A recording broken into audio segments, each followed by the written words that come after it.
ঘুষ দেওয়া ছাড়া এখন কোনো কাজই নেই। তুমি যে কাজই করতে যাও না কেন, তুমি সেখানে যদি ঘুষ দাও তাহলে তোমার কাজ সবার আগে হবে, এমনকি সবথেকে ভালোও হবে।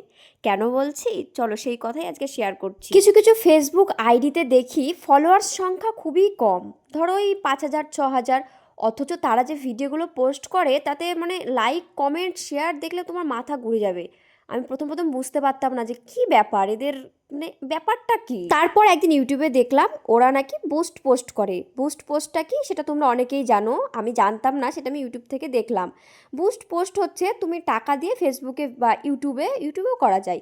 ফেসবুক আর ইউটিউবে তুমি টাকা দিয়ে পোস্ট করছো, তাহলে তোমার সেই ভিডিওটাকে ওরা ফেসবুক কোম্পানি বা ইউটিউব কোম্পানি প্রচুর লোকের সঙ্গে তোমার ভিডিওটাকে শেয়ার করে দেবে। এতে তোমার ভিডিওর ভিউজও বাড়বে আর ফলোয়ার্সও বাড়বে। কিন্তু আমি মনে মনে ঠিক করেছি আমি টাকা দিয়ে কোনো কিছু করব না, দেখি আমার কতদিনে হয়। তো তোমরা কারা বুস্ট পোস্ট করো অবশ্যই কমেন্ট করে জানাবে। তো চলো টাটা।